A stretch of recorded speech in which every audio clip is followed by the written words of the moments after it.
स्पर्श न करता जवळीक शक्य आहे का? कधी वाटते का समोर माणूस असतो पण जवळ असूनही दूरच वाटतं? सगळं शांत असतं, कोणताही वाद नाही, पण काहीतरी हरवल्यासारखं वाटतं.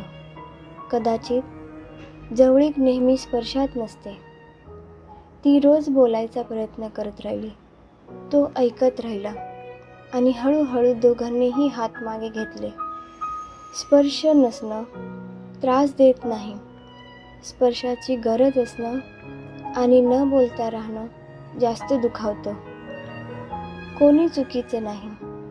एकाला जवळीक शब्दांत हवी असते, दुसऱ्याला शांततेत. जवळीक मागणं कमकुवतपणा नाही आणि दूर राहणं नेहमी बेपर्वाई नसते.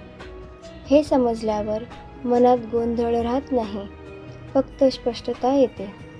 जिंकण्यापेक्षा समजून घेणं जास्त जवळ आणतं.